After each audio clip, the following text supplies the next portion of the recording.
They just went because we were born Christian and we're just going to go ahead and do this thing. So they did it from a ceremonial perspective. Yeah. So, you know, that probably would account for a lot. But I was going to ask you this, Andrew.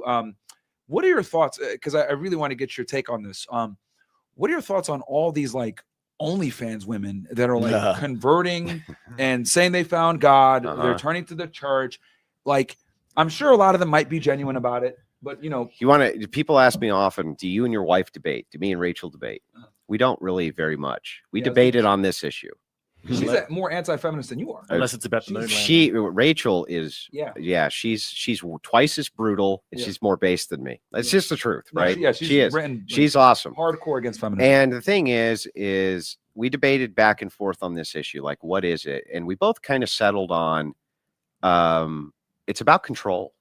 More than anything, it's about control. Let me explain what I mean by this. Yeah, please.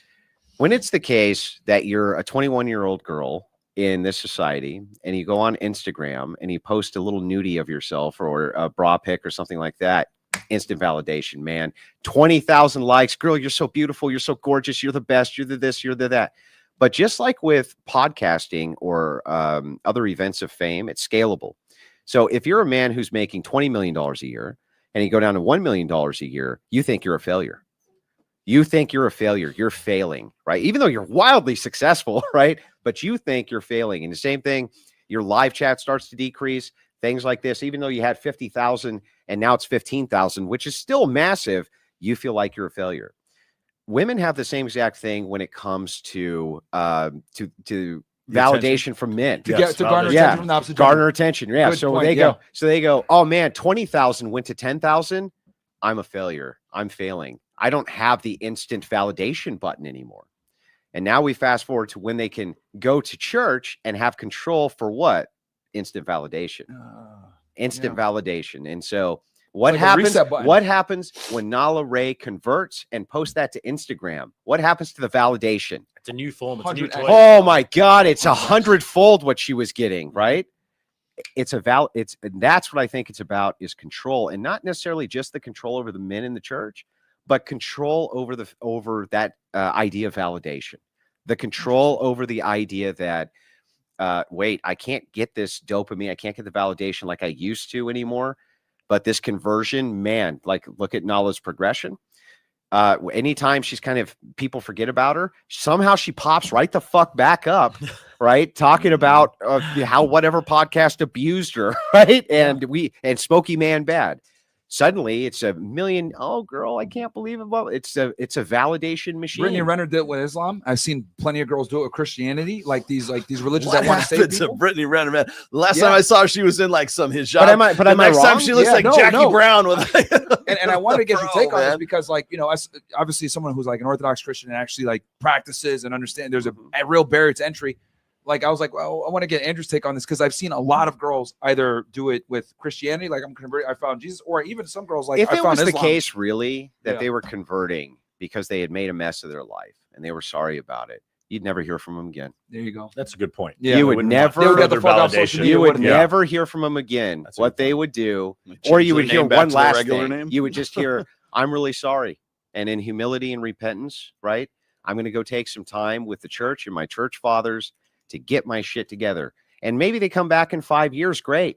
And then you get the welcome, right? Then you get the wow, you know, but you don't go, well, I went and got baptized at heresychurch.com, right? And now I'm going to tell you how to be the right kind of Christian. Fuck you, right? That's what I told her. I'm not going to take advice from a woman who's had 50 dicks in her mouth. You're out of your mind. And what man would? And what kind of was she?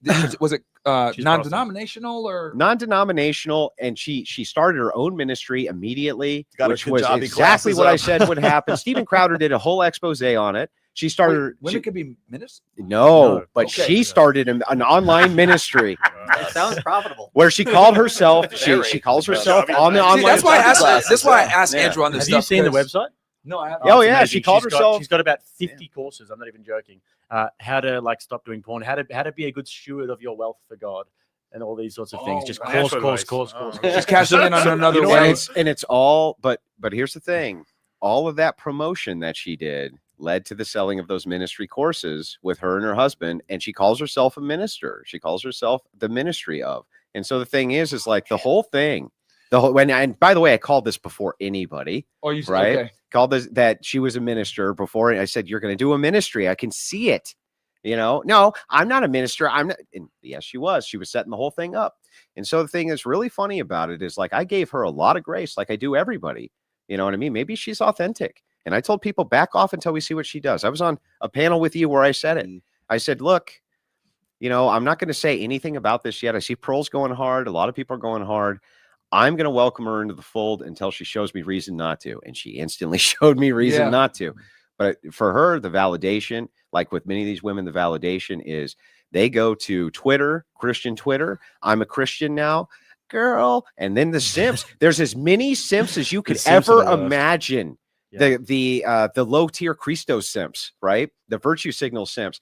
You're beautiful. You're regenerated in Jesus. And they're, by the way, you want to fuck? You want to fuck? Yeah, they're all You're regenerated like in Jesus. and they got an AI photo and shit. Oh man! So this is something I've heard you talk about this before because I've seen so many of them do it. The chick, real before you go, the girl that took the $50 million from Shannon Sharp, she gets off OnlyFans, saying I'm retiring, and the next day she puts a story of her reading the Bible, and I'm like, bro, here we go. Sam Frank, same thing. Brittany Renner, Islam, this girl Nala Ray, Christianity. I'm like, what is this like some kind of? But I'll tell you the big test, and this is what I wish we could do collectively.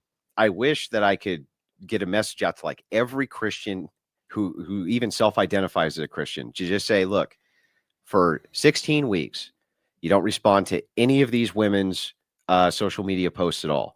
I think almost all of them would be back doing OnlyFans. Shit. It's happened a few times to the ones that you've debated, where they've tried to do the Christian thing, and then a few months later it doesn't work out. They're getting 100 views on their reels that they're posting about Bible studies, and then next minute they're like they're on the OnlyFans, but they're still a Christian, but they're saying I'm an empowered. Yeah, I think where the difference is like as men. We get our validation from, like you actually talked about this in the marriage. There was status associated with massive status for men. So I have a wife who is loyal to me, and then I have kids, and I own a home, and I've worked really hard, and that's where we get our validation. Generally, from the compliance we get from our family and our wife. Women get their validation from the attention that they get from other people. Well, we also get it. We don't just get it from that. We get it in social ways that you don't really recognize. For instance, bosses are more likely to hire you if you're married. Oh yeah, and have children, and the reason I can tell you that from being in the government, guys that move up a lot of the times, they're married, and the reason for that is you're a very safe bet. You're going to be dependent on the income to take care of your family, so you're probably going to work hard so that you can stay there, right? You can't transition easily out without some serious planning because you have a wife and kids to take care of. So what that creates is because that creates a non-impartial hiring practice, the employer thinks this is a safer bet. Employers move that way. That's a form of social status that over time becomes a form of social status. And it's not just that, it assists with trust, right? People are way more likely to trust people who have families than they are bachelors. Right. Why? Because they know that you have responsibilities outside of yourself. So it's less likely that you're going to be up to doing nefarious things. There's tons of small social statuses you don't even recognize. Killers, dude. It tames serial killers. Yeah. BTK had a family and stopped killing. He stopped killing, Like the Ice Pick Killer? No, BTK. Dennis Rader. In Wichita, Kansas. Yeah, that was the bind. He went crazy in the 70s. And then once his daughter went to college and left the house, that's actually how they caught him. And then he started up. And he started trying to kill again. And that's how they caught him, because I think she went did an STD test or something. And he was also matched it. He was also old and out of practice, right? Yeah. But the big thing is, yes, the social status aspect, there's 1,000 tiny ways that it adds to the social status of men that they don't even think about. And you can take one of those married men who's lower middle class and match him up against a bachelor millionaire. And in social status, from how other men view them, it's often very similar. Yeah. Depending on what they do. Yeah. But I mean, you're not getting looked down as an electrician, like it's and my other men definitely not. Maybe by dumb bimbos that don't understand. Yeah. But you're married. What do you care about the dumb bimbo? Exactly. That's the point. So I do think that there is social status which is associated with it, just in a different way. Sure. So. But anyway, the thing you mentioned before, and Alex Hormozi made a great video about this, was the difference between fame and influence.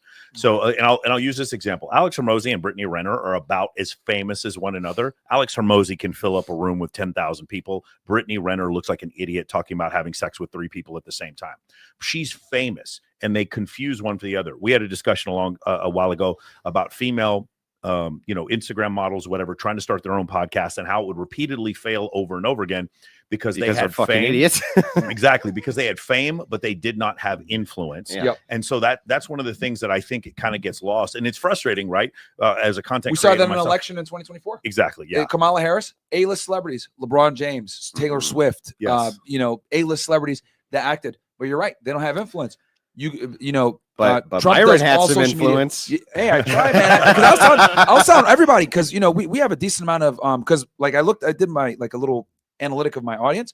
It's white, Hispanic, blacks are the top 3. Almost 50% of my audience is Hispanic, actually. Yeah. Those beaners. So I was like, yo, you guys got to get out there and vote. And I was telling everyone hard in 2024. We got to get out there and vote for Trump. We got to get out there and vote for Trump. I'm going out there. You got to get out there and vote for Trump, because I knew, like, if Kamala got in, we already endured a whole bunch of censorship.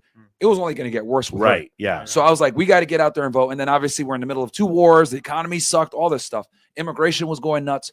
So, and you also, like, can we just be real? Yeah. You also just didn't want a woman president. That's actually the number one reason. You just didn't want a woman president. Yeah, I just didn't want a female president either. That was a big one. Those are the classic TikTok invasions when before the election, when we go in there like, so why do you want Trump to get elected? Because I don't want a woman president. And the traditional celebrities, an annoying voice. And I realize this because I want to add to what you're saying, because what you're saying is profound, and I think people need to understand this. And I'm glad that you said it, because there's a big difference between being famous and being influential. Like LeBron James is famous, worldwide famous, but is anyone gonna go out to the polls and vote for Kamala Harris because of him? Right. No. That's why they said shut up and fucking dribble. That's what they meant by that. Like, you are a basketball player. People know you for what you do, but you're not really influential. And this is why Donald Trump doing the press run that he did with social media versus Kamala Harris getting traditional celebrities to endorse her is a failed way. Correct. Because you're right. Like, especially in the new age of social media, where people are more relatable to influencers than these A-list celebrities. Yeah, So let's talk about the spectrum of social media platforms. I would say TikTok probably the furthest to the left, and like say Rumble and Twitter furthest to the right, or YouTube I think is a little bit further to the right than say Instagram. You'll see it's harder to build up an audience on YouTube because they do not credit you for pandering. TikTok will give you 8 million followers if you pander to women, because 85% of consumer transactions are female. TikTok shop is massive. So TikTok, hey, you can't even use my name as a hashtag. I'm nobody. I'm about as moderate as you can get. I had like 70 million views on there, whatever. And then they took my name off. You cannot look up you can't use my name as a hashtag anymore. Yeah, conservatives cannot exist on TikTok. Correct. So only Charlie Kirk was able to do it. And that's because he had a rep there. They knew him. Yeah. He was with the Trump team, but I have never seen a conservative exist. Are you on this? Well, an actual account? I have not been banned from TikTok, but it's because I don't do traditional TikTok content. Let's put it that way. But yes, I do very well on TikTok, but you don't post reels. I don't. Not only do I not post reels, I don't do lives. I don't do any of this. What I do is go into where their panels are and fucking decimate them, and so does the Crucible crew. And but they're haven't real you had a bunch good of accounts taken down though for doing that? No. My main account has not been banned. Okay. That's impressive. I've been like 5 times. So you don't post content. You go in there and I never post content. Facilitate debate. And that's different. So the thing is like there is a way to do it. You just have to be really smart about it. But ultimately, he's right. Sartain is right. TikTok is the furthest left, most evil, mechanized, fucking horrible piece of shit on planet Earth. And Twitch. And we've been literally, the Crucible has been fighting them back like crazy. I mean, you've seen the TikTok invasions. Yeah. We're always in there warring with the fucking TikTokers and trying to hold. But you use it as a portal to debate them. You're not we're trying to hold. Yeah, we're trying to hold the tide back, right? Yeah. That's the whole point, because the most evil bastards on planet Earth are on that platform, man. And the now, most evil bastards.